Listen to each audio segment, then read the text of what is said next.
ഇവിടെ ഇപ്പോൾ multi sheet ഉപയോഗിച്ചാണ് നമ്മൾ കൃഷി നടത്തിയിരിക്കുന്നത്. അകത്ത് ലാറ്ററൽ പൈപ്പ് വഴി നമ്മൾ വെള്ളം കൊടുത്തതിന് ശേഷം ഒരു വരിയിൽ 3 ചെടിയായിട്ടാണ് നട്ടേക്കുന്നത്. അപ്പം ഓരോ ബെഡിനും ഒരു കളർ വെച്ചാണ് നട്ടേക്കുന്നത്. ഒരു കളറ് ഓറഞ്ച് ആണെങ്കിൽ അടുത്ത കളറ് മഞ്ഞയിലോട്ട് നമ്മൾ പോയിട്ടുണ്ട്.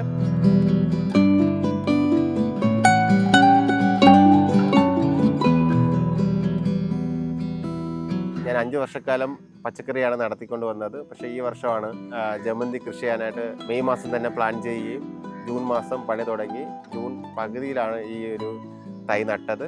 ഇപ്പോൾ 1 ഏക്കറിലാണ് ഇവിടെ കൃഷി നടത്തിക്കൊണ്ട് പോകുന്നത്. 6000 തൈയാണ് നട്ടത്.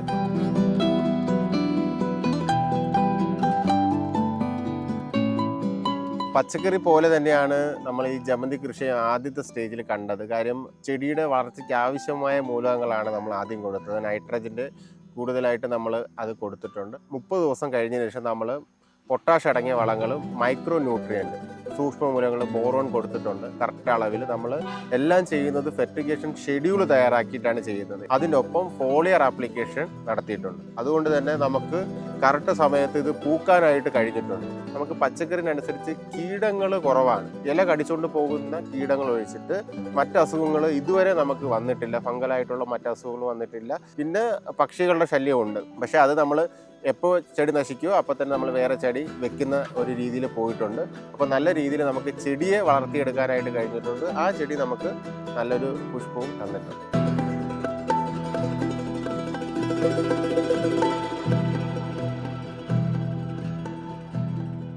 ഞാൻ ഡോക്ടർ രാഹുലാർ, തിരുവനന്തപുരം വട്ടിയൂർക്കാവ് സ്വദേശിയാണ്. എൻ്റെ PhD പഠനത്തോടൊപ്പമാണ് എൻ്റെ കാർഷിക യാത്ര ആരംഭിച്ചത്. PhDയുടെ വിഷയം എന്ന് പറയുന്നത് കാർഷിക സംരംഭരെക്കുറിച്ചായിരുന്നു. അതിൽ PhD ചെയ്യുമ്പോൾ തന്നെ ഞാൻ 2021 ഒരു പരീക്ഷയുടെ അടിസ്ഥാനത്തിൽ കൃഷി ആരംഭിക്കുകയാണ് ചെയ്തത്. എൻ്റെ ഡേറ്റ കളക്ഷൻ്റെ ഭാഗമായിട്ട് ഞാൻ തൃശ്ശൂർ ജില്ലയിൽ ഒരു ഫാർമർ ഡേറ്റ കളക്ട് ചെയ്യുന്നത് അദ്ദേഹം ചെയ്ത ഒരു ഡ്രിപ്പ് ഇറിഗേഷൻ സംവിധാനം ഞാൻ കാണുകയും അതുവഴി അദ്ദേഹം നേടിയ വരുമാനത്തെക്കുറിച്ച് ഞാൻ മനസ്സിലാക്കുകയും ചെയ്തു. അപ്പോൾ ആ ഒരു സ്റ്റോറിയിൽ നിന്നാണ് ഞാൻ കൃഷിയിലോട്ട് ഇറങ്ങിയത്. ഉള്ളൂർ കൃഷിഭവൻ്റെ കീഴിൽ ഞാൻ 1 ഏക്കറിൽ വള്ളിപ്പയറും സാലഡ് വെള്ളരി കൃഷി തുടങ്ങിയതാണ്.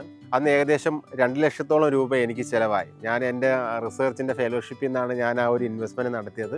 ലാഭം കിട്ടിയില്ലെങ്കിലും ഞാൻ മുടക്കിയ പൈസ എനിക്ക് കിട്ടാൻ എനിക്കത് വളരെ സഹായിച്ചു. അപ്പോൾ ആ ഒരു മോട്ടിവേഷനാണ് ശരിക്കും എന്നെ കൃഷി കൂടുതൽ ചെയ്യണമെന്ന ആഗ്രഹവും ആ രീതിയിൽ ഞാൻ മുന്നോട്ട് പോയത്. PhD പൂർത്തിയായതിനു ശേഷം വട്ടിയൂർക്കാവ് കൃഷിഭവൻ പരിധിയിൽ 8 കൃഷി സ്ഥലത്തായി ഏകദേശം 7 ഏക്കറോളം വരുന്ന പച്ചക്കറി കൃഷി ഞാൻ നടത്തി വരുന്നു. അതിൻ്റെ ഒപ്പം ഈ ഓണക്കാലത്ത് ജമന്തി കൃഷി കൂടെ ഞാൻ നടത്തി വരികയാണ്. അപ്പോൾ ഇപ്പോൾ ഞാൻ കൺസിഡർ ചെയ്യുന്നത് കൃഷി ഒരു ബിസിനസ്സായിട്ടാണ് ഞാൻ കണക്കാക്കുന്നത്. ഇപ്പം ഇവിടെ സിറ്റി ഏരിയ ആണ്, എല്ലാം കോർപ്പറേഷൻ വാർഡുകളിലാണ് ഞാൻ ചെയ്യുന്നത്. എനിക്ക് കിട്ടിയ സ്ഥലങ്ങളെല്ലാം തന്നെ കാട് പിടിച്ച് കിടന്ന സ്ഥലമാണ്. അപ്പോൾ ആ സ്ഥലത്തെ ഞാൻ പാട്ടത്തിന് ചോദിക്കുകയും ഡെവലപ്പ് ചെയ്ത് മണ്ണെല്ലാം നിരപ്പാക്കി നല്ല രീതിയിൽ കൃഷി ആരംഭിക്കാൻ എനിക്ക് അതുവഴി സാധിച്ചിട്ടുണ്ട്. ഇപ്പോൾ എനിക്ക് 8 കൃഷി സ്ഥലമുണ്ട്. മെയിൻ ക്രോപ്പ് എന്ന് പറയുന്നത് സാലഡ് വെള്ളരി, സ്നോ വൈറ്റ് വെറൈറ്റിയും ചെയ്യുന്നുണ്ട്. സെബ എന്ന് പറഞ്ഞിട്ടുള്ള നമ്മൾ തമിഴ്നാട്ടിൽ നിന്ന് കൂടുതൽ നമ്മൾ വരുന്ന വെള്ളരി വർഗവും ചെയ്യുന്നുണ്ട്. അതൊരു മാർക്കറ്റിങ്ങിന് വേണ്ടിയിട്ടാണ് അത് ചെയ്യുന്നത്. പിന്നെ വള്ളിപ്പയർ, ആനക്കൊമ്പൻ, വെണ്ട, പാവൽ. അപ്പോൾ ഇത് എല്ലാ ദിവസവും എനിക്ക് ഹാർവെസ്റ്റ് ചെയ്യുന്ന രീതിയിലാണ് ഞാൻ ചെയ്യുന്നത്. ഇപ്പോൾ 2-3 ദിവസം കൂടുതൽ നമ്മൾ മാർക്കറ്റിൽ കൊണ്ടുപോകുമ്പോൾ ചിലപ്പോൾ അവർ എടുക്കണമെന്നില്ല. കാര്യം അവർക്ക് ആവശ്യമുള്ള ദിവസം നമുക്ക് എന്നും കൊടുക്കാൻ പച്ചക്കറി ഫ്രഷോടെ കൊടുക്കാൻ പറ്റുമെങ്കിൽ അവിടെയാണ് നമ്മളെ മാർക്കറ്റ്.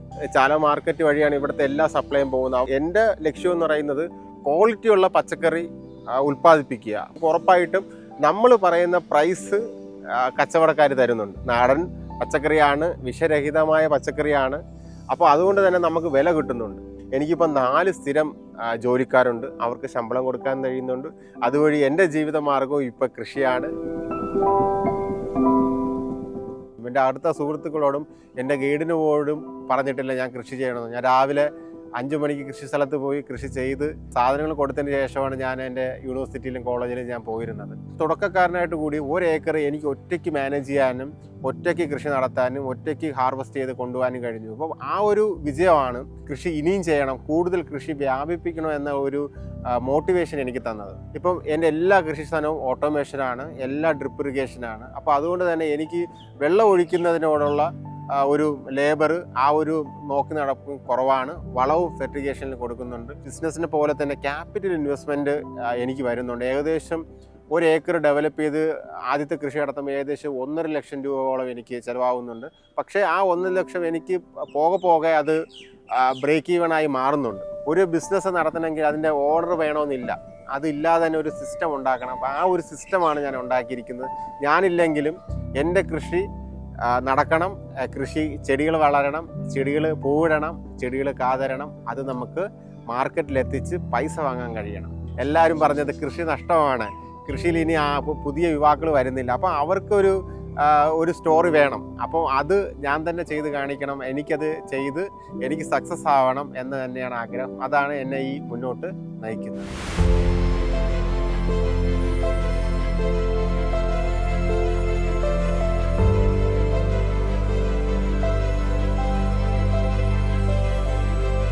കൃഷി ചെയ്യുമ്പോൾ തന്നെ വളരെ ശ്രദ്ധ വേണം. കാര്യം ഇപ്പം ഡ്രിപ്പ് ഇറിഗേഷനാണ്, എല്ലാം ഒരേ യൂണിഫോമായിട്ടാണ് നമ്മൾ വളർത്താൻ ഉദ്ദേശിക്കുന്നത്. അപ്പോൾ അതുകൊണ്ട് തന്നെ വിത്തിടുമ്പം തന്നെ ജെർമിനേഷൻ കറക്റ്റായിട്ട് നോക്കണം, എല്ലാം ചെടി വളരുന്നുണ്ടോ നോക്കണം. കാര്യം നമ്മളിപ്പോൾ 1000 ചെടി ഇടാൻ വേണ്ടിയിട്ട് വിത്തോ തയ്യോ ഇട്ടാൽ തന്നെ അതിൽ ഒരു 50% പോയി കഴിഞ്ഞാൽ വീണ്ടും നമ്മളുടെ സ്പേസും പോയി, നമ്മളുടെ വരുമാനവും നമ്മളുടെ പ്രൊഡക്ഷനും നമുക്ക് അതിൽ ബാധിക്കും. ആദ്യത്തെ നിരീക്ഷണം വളരെ പ്രാധാന്യമായിട്ടാണ് നമ്മൾ നോക്കുന്നത്. പല കർഷകർ പറഞ്ഞിട്ടുണ്ട്, ഇപ്പോൾ ആദ്യം മുതൽ തന്നെ ഫംഗസ് കലക്കി മണ്ണിലൊഴിക്കുക, ആ ഒരു പ്രോസസ്സൊന്നും ഞങ്ങൾ ചെയ്യില്ല.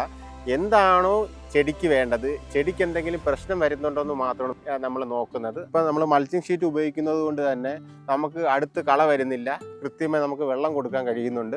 ചെറിയ കളയായി തന്നെ നമ്മൾ പറിച്ചു മാറ്റാനായിട്ടുള്ള സംവിധാനം നമ്മൾ ഒരുക്കിയിട്ടുണ്ട്. അപ്പോൾ ആ രീതിയിൽ ചെടിക്ക് ഒരു നല്ലൊരു ആവാസ വ്യവസ്ഥ ഒരുക്കി കൊടുത്ത് ചെടിക്ക് നല്ല ആരോഗ്യം കൊടുക്കുക, അതുവഴി പെസ്റ്റിൻ്റെയും ഫംഗിസൈഡിൻ്റെയും ഉപയോഗം കൊടുക്കുക. ഇതാണ് എൻ്റെ എല്ലാ ഫാമിലും ഞാൻ പിന്തുടരുന്ന പാത. കാലം തെറ്റി പെയ്യുന്ന മഴയും അതികഠിനമായ വെയിലും കൃഷിയെ ബാധിക്കുന്നുണ്ട്. അത് പ്രധാനമായിട്ടും ഹാർവസ്റ്റ് സ്റ്റേജിലും അതിന് മുന്നേ ഉള്ള ഈ ഫ്രൂട്ട് സെറ്റിംഗ് സ്റ്റേജിൽ ഒരുപാട് പൂക്കളെ കൊഴിക്കുകയും പുതിയ പൂക്കൾ വരുന്നതിന് തടസ്സമാവുകയും ചെയ്യുന്നുണ്ട്. അതിൻ്റെ ഒപ്പം ഈ അൺഈവനായിട്ട് പെയ്യുന്ന മഴ പെസ്റ്റുകളുടെ പ്രജനനം വളരെ കൂട്ടുന്നുണ്ട്. കാരണം നമ്മൾ വിചാരിക്കുന്നതിലും കൂടുതലായിട്ട് പലതരത്തിലുള്ള പെസ്റ്റ് നമ്മളുടെ കൃഷിത്തോട്ടത്തിൽ ഉണ്ടാകുന്നുണ്ട്. ഡെയിലി അതിന് പ്രതിരോധം ഉണ്ടാക്കേണ്ടിയിരിക്കുന്നു. പ്രത്യേകിച്ച് വെയിൽ വരുമ്പോൾ കൂടുതൽ വെള്ളം കൊടുക്കുകയും മഴ വരുമ്പോൾ വെള്ളം കുറച്ച് കൊടുക്കുന്ന ഒരു സംവിധാനമാണ് ചെയ്യുന്നത്. പിന്നെ പെസ്റ്റിൻ്റെ ആക്രമണവും ഈ ഫോളിയർ സ്പ്രേയിൽ നമ്മൾ വളത്തിൻ്റെ അളവ് 5 മില്ലിയാണ് പറയുന്നുണ്ടെങ്കിൽ അത് നമ്മൾ 4 മില്ലിയിലോട്ട് അളവ് കുറച്ചാണ് നമ്മൾ ഈ വെയിലുള്ള ദിവസങ്ങളിൽ ചെയ്യുന്നത്. എത്രമാത്രം പ്രൊഡക്ഷൻ ചെയ്യാൻ കഴിയുമോ എന്നായിരുന്നു ഞാൻ ആദ്യത്തെ കൃഷികളിൽ നോക്കി. ആ പ്രൊഡക്ഷനിൽ എന്തൊക്കെ തെറ്റാണ് എനിക്ക് വരുന്നതെന്നാണ് ഞാൻ പഠിച്ചത്. അതിനുശേഷം ഫാമുകളുടെ എണ്ണം കൂട്ടുമ്പോൾ മാർക്കറ്റിൽ എത്ര വേണം, അപ്പോൾ അതിനനുസരിച്ച് നേരത്തെ തന്നെ മുൻകൂട്ടി തന്നെ എത്രത്തോളം എത്ര കടകളിൽ കൊടുക്കാൻ പറ്റുമെന്നുള്ള ഒരു സ്ട്രാറ്റജി എടുത്തിട്ട് അതിൻ്റെ 20% എക്സസ്, ഇപ്പം സലാഡ് വെള്ളരി നമുക്കൊരു 200 കിലോ ഡെയിലി വിൽക്കാൻ കഴിയുമെങ്കിൽ ഒരു 280 കിലോ പ്രൊഡക്ഷൻ ചെയ്യാനായിട്ടുള്ള ഒരു വർക്ക് ചെയ്യുക. അതാകുമ്പോൾ നമുക്ക് 50 കിലോ മാത്രം മതി ഡെയിലി പുതിയ മാർക്കറ്റ് തേടി പോവുകയും ഡെയിലി ആയിട്ടുള്ള ഒരു മാറ്റം വരുള്ളൂ. പിന്നെ പ്രൊഡക്ഷനിൽ ഏറ്റക്കുറിച്ചിൽ വരുമ്പോൾ നമുക്കത് മാനേജ് ചെയ്ത് പോകാനായിട്ട് വരുന്നുണ്ട്. പിന്നെ എൻ്റെ കൃഷി ഫാമിൽ ഇപ്പോൾ എല്ലാം ക്രോപ്പ് സൈക്കിൾ ചെയ്തിട്ടുണ്ട്. അതായത് മെയിൻ ക്രോപ്പായിട്ടുള്ള ആനക്കൊമ്പൻ വെണ്ട, സാലഡ് വെള്ളരി, പയറ്, പാവയ്ക്ക, ഈ 4 എണ്ണവും ക്രോപ്പ് സൈക്കിളുണ്ട്. ഒന്ന് തുടങ്ങുമ്പോൾ ഒന്ന് തീരുകയും ഒന്ന് തീരുമ്പോൾ മറ്റത് തുടങ്ങുന്ന ഒരു അവസ്ഥയിലോട്ട് വരുമ്പോൾ എനിക്ക് എല്ലാ ദിവസവും ഈ ക്രോപ്പ് കൊടുക്കുന്ന ഒരു സാഹചര്യമാണ് ഞാൻ ഉണ്ടാക്കിയിരിക്കുന്നത്. കാര്യം മാർക്കറ്റിൽ കച്ചവടക്കാർക്ക് എന്നും വിൽക്കാൻ സാധനം വേണം. എല്ലാ ദിവസവും നമുക്ക് സാധനം കൊടുത്താലേ ഒരു മാർക്കറ്റിൽ ആ കസ്റ്റമറുമായിട്ട്, അതായത് ബിസിനസ്സുകാരുമായിട്ട് നമുക്ക് ലിങ്ക് ചെയ്യാൻ പറ്റുള്ളൂ, അവർക്ക് ഉപയോഗം വരുള്ളൂ. അപ്പോൾ ക്വാണ്ടിറ്റി കുറച്ച് എന്നും കൊടുക്കണം. അങ്ങനെയുള്ള ഒരു മാർക്കറ്റിംഗാണ് പിടിച്ചിരിക്കുന്നത്. ഇപ്പോൾ നിലവിൽ എൻ്റെ ഫാമുകളിലെ പ്രൊഡക്ഷൻ ഞാൻ സെറ്റ് ചെയ്ത് വെച്ചിരിക്കുന്നത് ആനക്കൊമ്പൻ വെണ്ട ഒരു 3 ടണ്ണോളം, സാലഡ് വെള്ളരി ആണെങ്കിൽ ഒരു 4 ടൺ, വള്ളിപ്പയർ 2.5 ടണ്ണ്, പാവയ്ക്ക 1 ടൺ. ഈ രീതിയിൽ ഒരു മാസം കിട്ടുന്ന രീതിയിലാണ് ഞാൻ പ്രൊഡക്ഷനിൽ വെച്ചിരിക്കുന്നത്. പിന്നെ വിലയെന്ന് പറയുന്നത് എല്ലാവർക്കും ഒരു പ്രൈസ് അല്ല, മാർക്കറ്റ് അനുസരിച്ചും കടകൾ അനുസരിച്ചാണ് നമുക്ക് പ്രൈസ് വേരിയേഷൻ ഉണ്ട്. ഏറ്റവും നല്ല ക്വാളിറ്റി കൊടുക്കുമ്പോൾ നമ്മൾ കുറച്ച് ഹയർ പ്രൈസ്, സാധാരണ കച്ചവടക്കാരെക്കാൾ കൂടുതൽ പ്രൈസ് നമ്മൾ അവരുടെ അടുത്ത് ചോദിക്കും.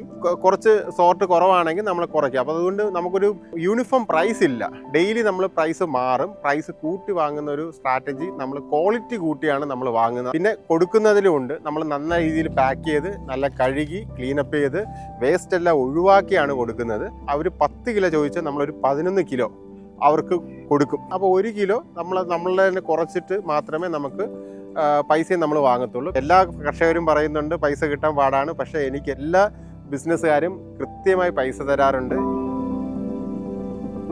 കൃഷി തുടങ്ങുമ്പോൾ തന്നെ എല്ലാ സ്ഥലത്തും ഈ കീടപ്രതിരോധത്തിന് വേണ്ടിയിട്ടുള്ള മാർഗ്ഗങ്ങൾ നമ്മൾ ഉപയോഗിക്കാറുണ്ട്.